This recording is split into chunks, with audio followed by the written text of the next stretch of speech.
Hello everyone and welcome to 2025's Halloween Hostilities. We are back with Turnip28 and we have two new factions ready to fight over the dank, musty lands of Cyst. And this year we are going with a new theme, a theme that's been done in the community for a while now. That is Samurai era Japan, known as Rootshido. So, two new clans. Hopefully my phone will focus on one of them at some point. And just assume you are seeing through the mists. But let's start with the green side. The green side are the Knights of Shellwood. These guys are a slow-moving defensive force. They have two Oni Shell Knights who are very slow, absurdly tough. They are very, very hard to shift. And when I say very slow, I mean the entire army has movement of 0. Unless one of these two Shell Knights uses their Slime Trail ability, at which point every model in the army gets a 18-inch move. However, this can only be done once per Shell Knight. So, yeah, not great. They always, if they haven't moved, they count as being a defensible terrain, which makes them fearless against shooting and also very, very hard to shift. They are, yeah, really, really good. They get -1 vulnerability if they don't move. They're just absurdly tough, very, very tough. So yes, we have the 2 units of Shell Knights and we have 2 units of Brutes with bows, so they can keep returning fire no matter how many people shoot at them. Yeah, they're going to be... I have a feeling these guys are going to be incredibly tough. However, going up against them is some group who should be able to shift them. The Brotherhood of Greed. Over here we have 1 unit of black powder brutes and 3 units of melee brutes. They're going to be scary. They're going to be real scary. The old Lettisberg factions are watching on in the corner. So, these guys' big deal is that the leaders each have a special mutation, and those mutations they can then pass on to the unit that they order, making them scarier, but there's a chance they'll all die from eating mutated skin, because they are literally eating part of their leaders. So, the Toff here has a little bit of a split personality. He's got the sprouted mutation, which means that if he dies on a 5+, he doesn't. He just sprouts a replacement who lives on in his place. He can give that to the unit he orders. This one with the bendy arm has the tuberous tendrils, which gives him +2 attacks. Giving that to a melee unit is going to be terrifying. And this guy has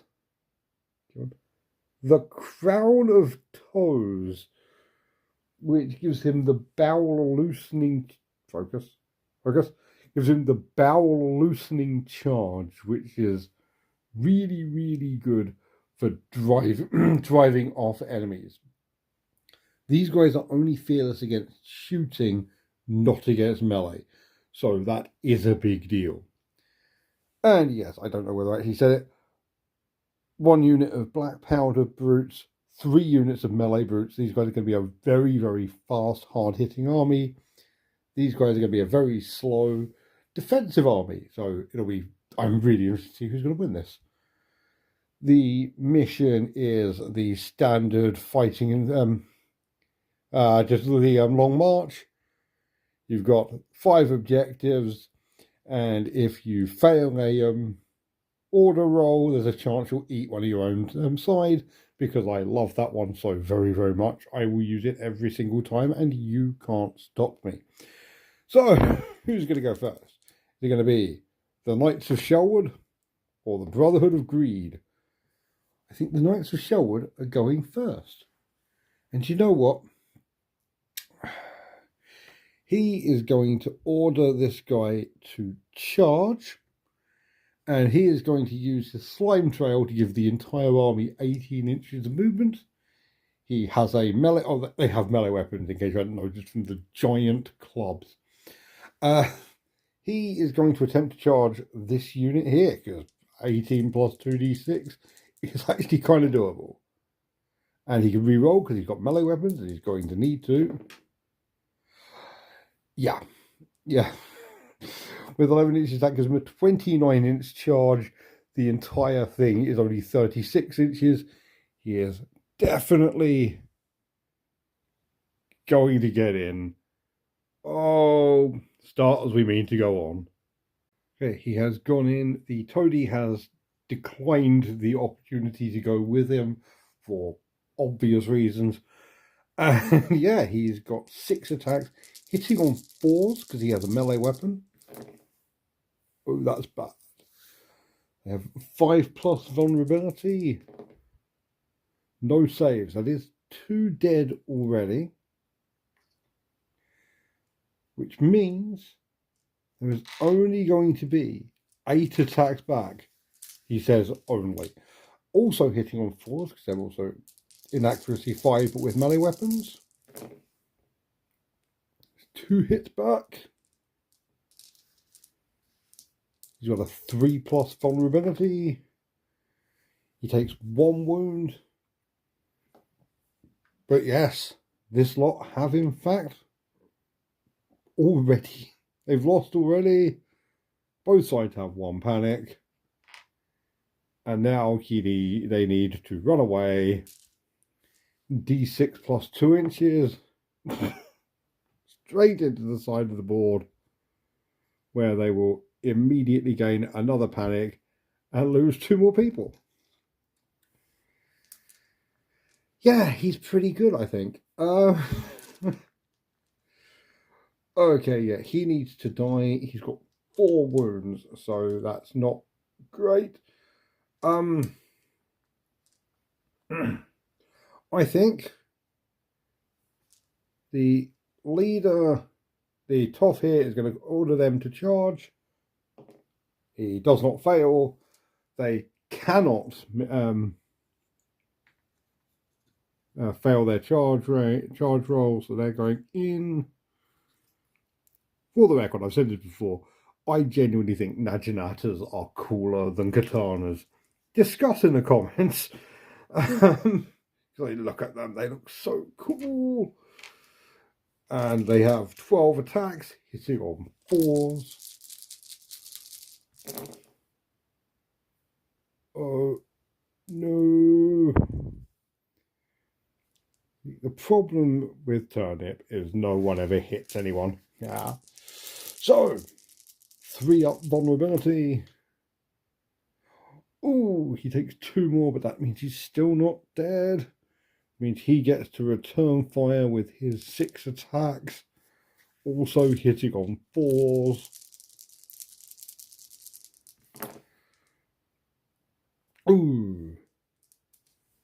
Got 5 up vulnerabilities. No. Okay, I'm going to kill off these 2. Mainly because, yeah, he's now up to panic 2. Oh God, he should have seen if he ran. No, he's fine. Cool, we're going very well here. They are also panic 1. They have lost this fight, and they are running back that way. They're running back 5 inches, which luckily for them is not going to be enough to get them onto the board edge as well. Oh, sweet Lord. It's a massacre. They are just breaking off the sides of the poor bastard Shell Knight. He's about to die, but he really has done his job. He is defending this ruined shack over here, as he should. Yeah, and in response, over there, that Tony is going to order them to march. Now. When I was making this army, I missed something very important, which is it's only Shell Knights and Cavalry that get the 18-inch move. Everyone else just gets 0. So they need to march to move anywhere. So they fail, so they take a panic token and only get to move 5 inches. Excellent. I will move them up, and yeah, they're not really living up to this guy's standards, are they? They are definitely moving at a brief pace. That's dreadful. They are. Okay, these guys are far too slow. Luckily the Shell Knight's doing their job. However, he is going to order them to charge in. Also, he's not going to use he's not going to use his mutation because, frankly, I don't think he's going to need it. So they do not fail their roll. Doesn't really matter what they get. They're just going to come in and they are going to stab him up. He's up to panic 3 now. I don't think it's going to help.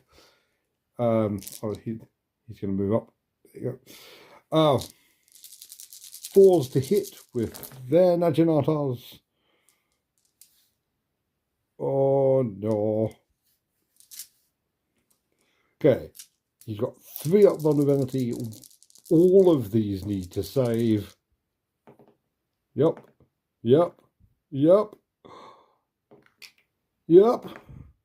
Oh my god.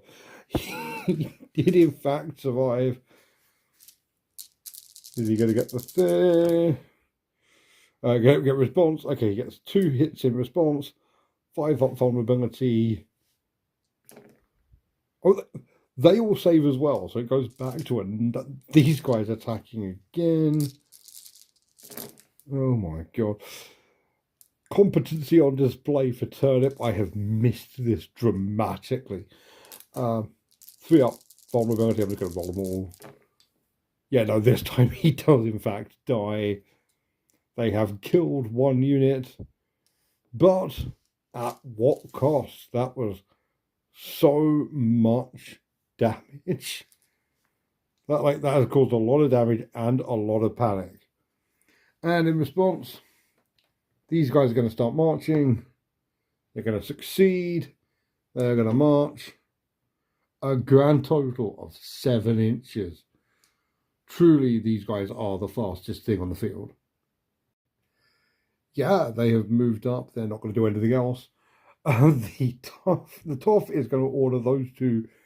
He's going to order them to march, mainly so he can come around here to start ordering the black powder dudes. He succeeds. They march 16 inches, which is more than enough to get them around here. So this lot can be ordered starting next turn. So they're moved around there. And now we are on to the people who don't have orders.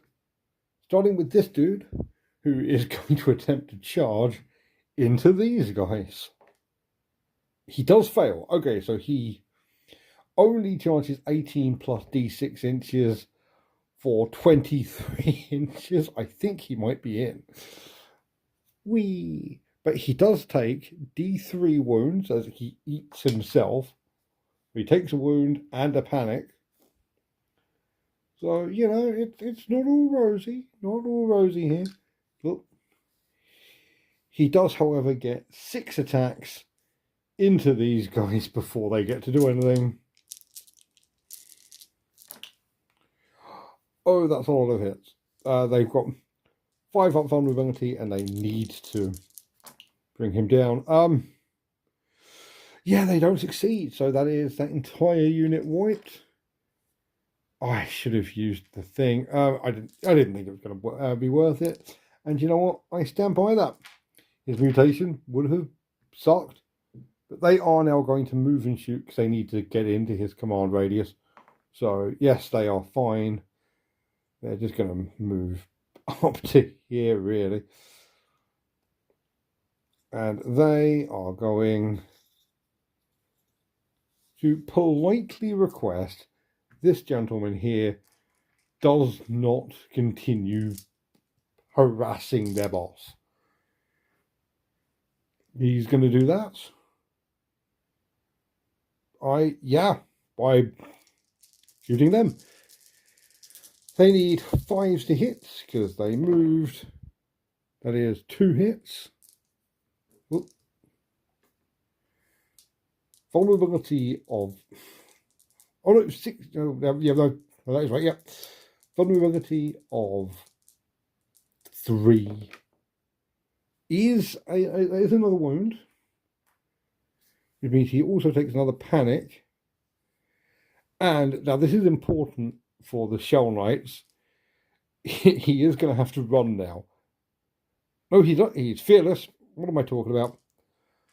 Sorry, new units always get me confused because I'm an idiot. So, yes, he is there, but he's also out of command range, so he's almost certainly not going to be there by the time he would be able to charge this poor dude. So, yeah, both sides have lost a unit. It's nice and brutal. I love this game. I love this game so much. As we go into turn 2. Okay, things are actually looking kind of bad for these guys. They've already lost one of their Shell Knights. He's on half health. These guys, the Toff is going to order these guys to stand and shoot into this melee unit over here. He does not fail because they're standing and shooting. They get +1 in accuracy, -1 in accuracy. They're hitting on 4s. That is 3 hits. Now, because they're bows, they can shoot as many times as they need to, but it does give -2 vulnerability to these guys, giving them a 3-up save. They lose 1 dude. That is all it takes. They are up to 2 panic, and they're going to run away. 3 whole inches, which will put them to the other side of that toady. But it's not quite as bad as it could have been. It's still pretty bad, though. If we're being entirely honest, it's still pretty bad. You know what? I think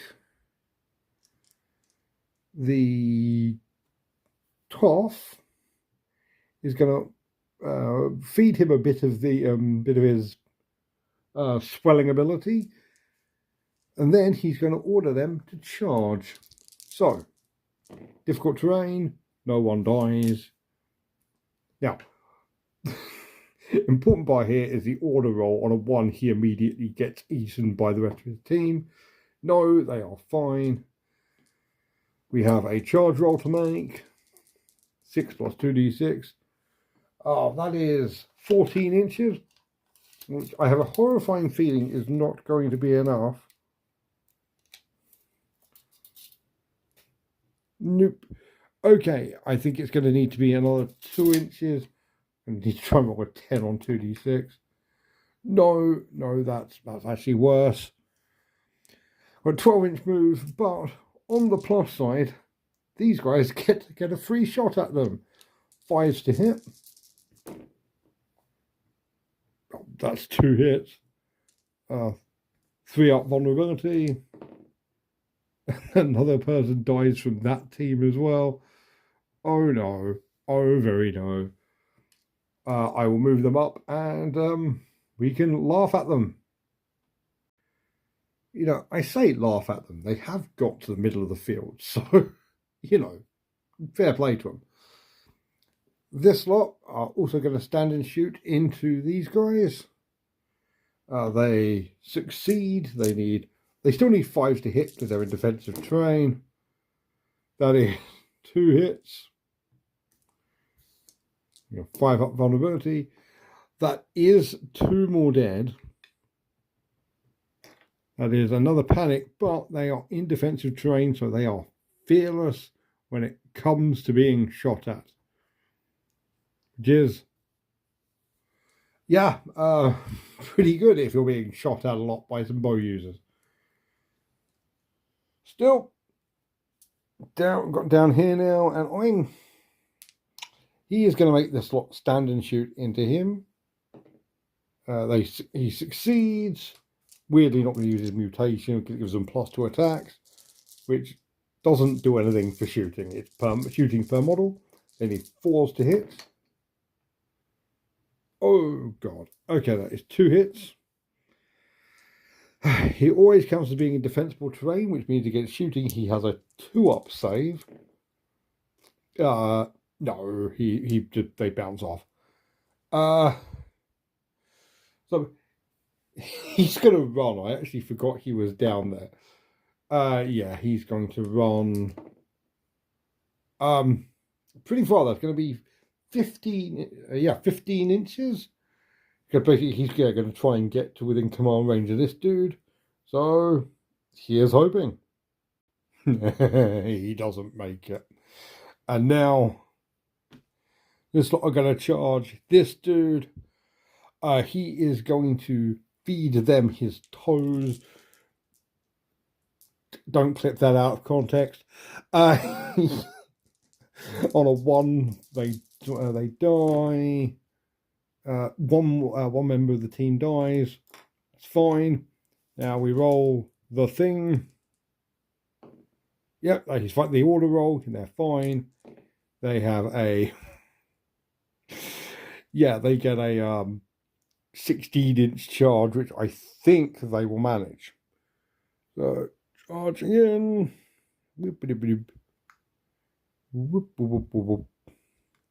Oh, sorry. He panics. He does not reroll because Balor's in charge. No, he still doesn't. Of course he doesn't. He is a Shell Knight after all. They have 8 attacks hitting on 4s. That's pretty good. It's pretty good. Actually, that's rubbish. What am I talking about?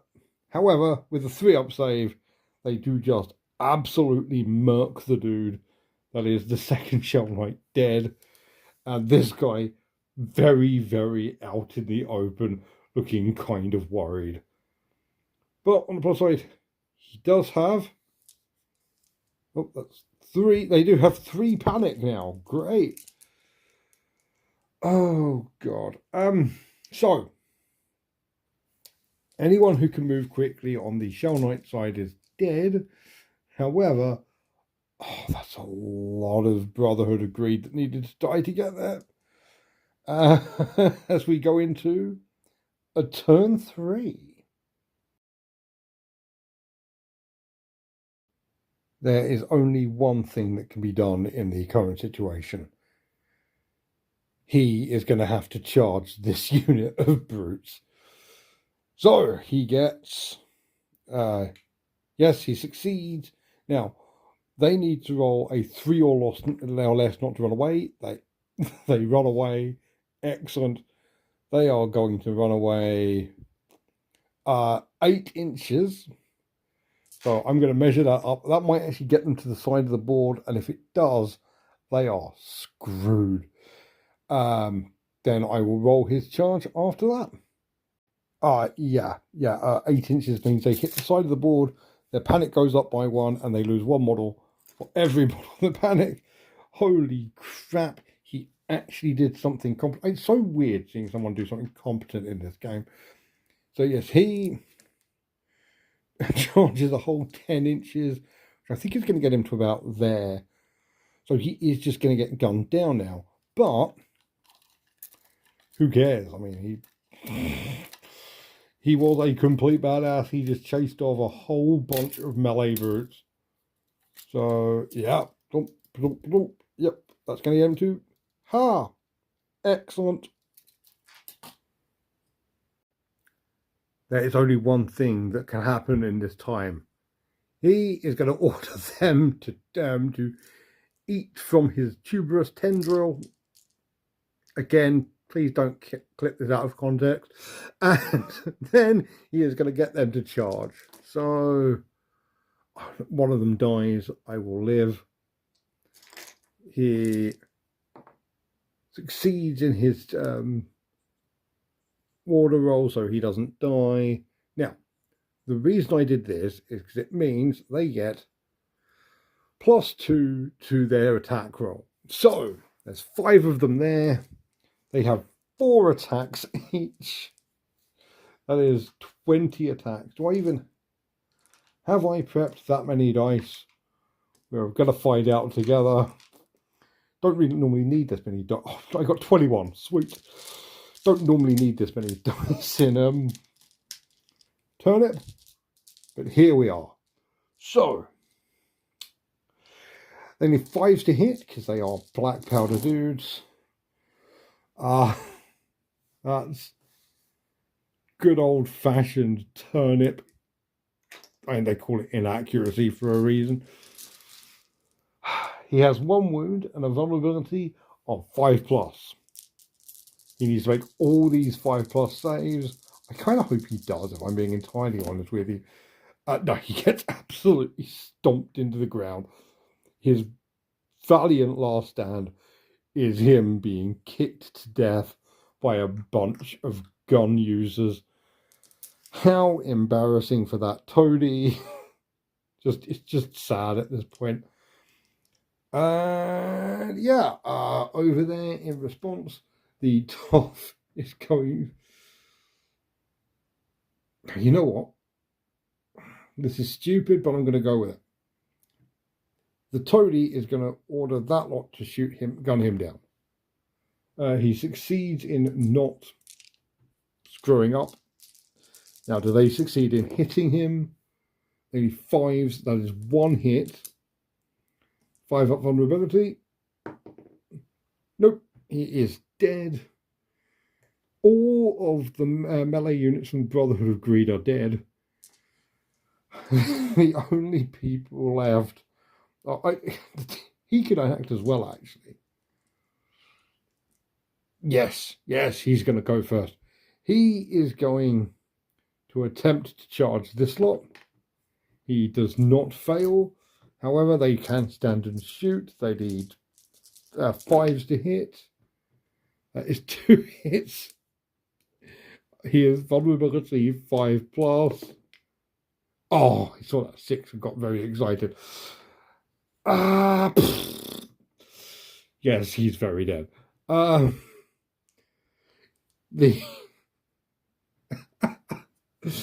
not what I thought was going to happen. It's kind of what I thought was going to happen. But yeah, the Toff is going to make them stand, and they are going to shoot the opposite Toff. They do in fact stand and shoot for. He's actually on the defensible terrain, so he needs 5s to hit. 1 hit. He is vulnerability 5+. Nope. That is 1 wound gone. I believe Toffs have 2. They do have 2, so he takes an arrow, and he is now. Oh no, he's not. He's vulnerability 3 up because they're using arrows. He is now going to charge them. He succeeds. He's in. Gonna move up anyway.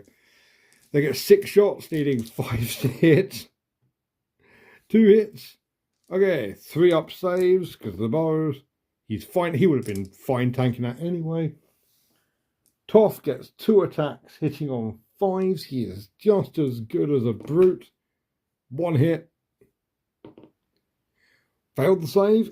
One of them is dead. They get 10 attacks back. Like, they're still brutes. They're not rubbish in melee. 10 attacks back, hitting on 5s. Oh my god. This is a thing of beauty. He's got to make 4 5-up saves. Oh no. Oh. Oh. Okay, down to the last one. Down to the last one. Come on. Come on. No, he dies on the last one. Excellent. Very, very good. I love Turnip so very much. So, yes, now, it may seem... Now, here's the thing. Here's the thing. We're going into, like, turn 4 now. And it may seem like the Brotherhood of Greed are a bit screwed, seeing as they have 5 gun users left and nothing else. But because of sticky objectives, they actually have these 3, whereas these guys have only got 1. They don't even have that one yet. So, if this lot can keep these two units away from both of these, the Brotherhood of Greed can all get... so long as he survives, the Brotherhood of Greed can, in fact, still win this game, which is nuts to me. See you in turn 4. Right. The Knights of Shelwood need to grab objectives, so that unit of brutes are going to run to that objective there. They succeed on the roll. They do run 12 inches. They will get in, so that's something at least. That is 2 objectives. In return, this lot are going to move and shoot. They succeed, so yes, they get to move 6 inches up towards here, and then they're going to fire into that unit right there. Okay, it is shooting versus shooting. They get 5 shots into them. They hit on 5s. That is 1 hit. Now, these guys get +1 vulnerability because they haven't, -1 vulnerability because they haven't moved yet. So they get 4 up saves. Yes, and that is 5 shots back with bows. Oh no. They have 3 up vulnerability. So one of them dies, which hysterically means they lose the thing and they run back 3 inches, which will get them to about there. That's real depressing. Made only more depressing, go there, by the fact that means this lot are going to stand and shoot. They do not fail. They now need 4s to hit them, and they can't shoot back. Bows can shoot an unlimited number of times. Black powder weapons can fire once. So the bows now need 4s to hit, 3 more hits, 3s to save. Oh, they're fine. But yeah, as we go into turn 5, it is now 3 versus 2. These guys just need to grab 1 more objective. And yeah, it's been a bloodbath. Oh, I love this game. I love this game so very, very much. So, turn 5. Only seen because the Knights of Shelwood are allowed a 5th turn. I didn't think it was going to come to this, but here we are. Okay, in a piece of complete nonsense, these guys are going to try and march on the capital. They succeed. 5 inches. That may not be enough to get them into the building. I'm going to have to measure that. This is really, really depressing. I don't like having these like 15-second clips, which is why I'm saying it right now to get it up to 25 seconds now. Okay, that was just enough. Now, these guys are going to try something a bit stupid, which is, firstly, they're going to eat from the tendrils. No one dies. And now he's going to order them to charge. He succeeds. It is an 11-inch charge. They need to roll 5 or more on 2d6. They are in, but they do first have to withstand the bow fire. 5s to hit. 2 hits. 3s to save. Okay, that is 1 dies before anything else. These three get in. Now, this is why the tendrils are so good. They're really, really good on melee units, but if I need to use it on bow units, I absolutely will. Is at this point, the three models still have 6 attacks, hitting on 5s. That's a lot. The gunpowder samurai are better in melee than the goddamn Naginata troops. There's a lesson there somewhere, kids. 5 up vulnerability because they only get the bonus vulnerability against shooting. That is 4 dead. 4 dead samurai. The 2 surviving ones can attack back, hitting on 5s as well. And here's 1. 5 up vulnerability. That is a 6, yes. Okay, they are at panic 2 now. But the samurai they've just beaten up are at panic 1 and are going to run back d6 plus 2 inches. 8 inches, they are completely off of that, which means that it doesn't really matter where they go. There is only one thing left that can possibly be done in this situation. These guys are going to have to charge this lot. So they succeed. Now, on a 5 or more this lot run, they do not run. The charge range is irrelevant. It's within 6 inches. Now. These 5 bow-armed samurai need to do more damage than 3 slightly mutated gun-armed samurai. The final question is, which is better, a bow or a gun? I love this game so much. 5 to hit. Ignore the dead pile over there. Ignore that. 5s to hit. That is 3 hits. So it could be enough to wipe them out. 5 up vulnerability. 1 survives. 2 die. This is it for all of the marbles. He has 4 attacks back because of the tuberous tendrils. Only hits once. He does kill one last guy before they absolutely push him off. He's on 3 panic now, so he's going to run 9 inches straight back, meaning that this lot hold. Oh, he can move up because he's hard. Yeah, the rest of them, he moves up. They have grabbed the central objective. The Knights of Shellwood have reigned victorious in another absolute bloodbath of Turnip. I friggin' love Turnip28. So good. I will see you in the debrief. Ha ha ha.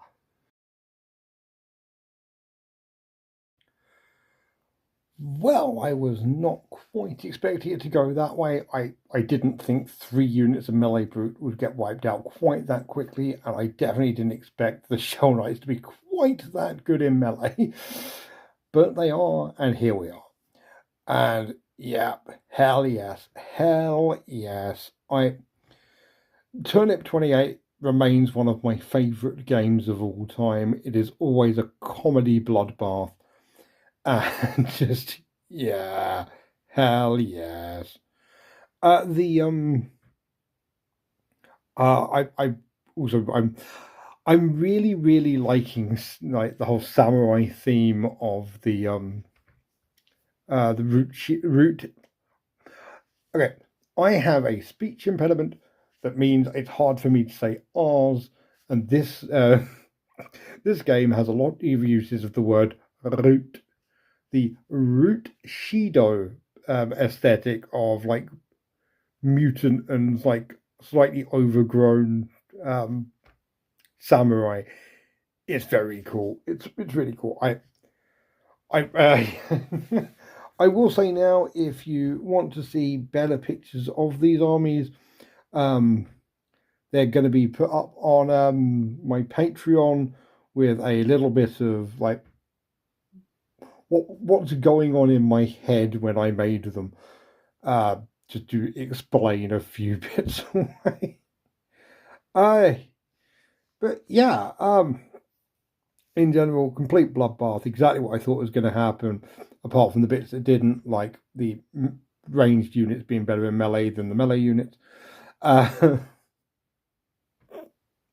Just all in all, it was a very, very frighteningly good episode. And it does lead me to a bit of an announcement, which is I have 2 new turnip factions, and they desperately need to fight all of the other factions I have got so far. And a lot like when I added in the Lettisburg stuff, the American Civil War stuff, I'm going to make a 3rd faction as well. And I'm going to fight them again. They're going to fight each other in a semi-battle box bat rep style where they fight every other faction I've gone through. However, this puts me up to, I believe, 10 factions. So that will be the better part of a year. So what I'm going to do instead is I'm giving Turnip28 its own series. I love it. I can do it. I love this game. I can play it in my sleep. It's so good. But I am not committing to once a week. I'm going to try and commit to once a month, with more if I get some like free time. So once a month. And yeah, I have the models already. It doesn't take too long to set up. It doesn't actually take too long to play. And I love Turnip28 so much. I love playing it so much. And yeah, I hope that you guys enjoy watching it as much as I enjoy playing it. It always seems to get a great reaction. So just yes. Fungal Fridays are going to now become a thing. And yeah, if you want to see better pictures of these, I'm going to put it in my Patreon, which is patreon.com/chippers1. I'll try to remember to put a link down there. Everything I put on there is completely available to free subscribers, free patrons as well as paid.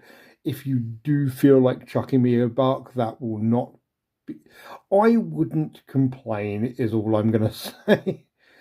If you want to enable this nonsense. If you want to enable this nonsense in a cheaper way, there is always subscribing, liking, and showing my videos around. All of this call to action, blah, blah, blah, there. Yeah. I love Turnip, and I can't wait to do some more of it. So, just hell yes. I hope you're as excited as I am. And in the meantime, have a great Halloween. And yes, thank you so much for watching, and have a great night, boils and ghouls.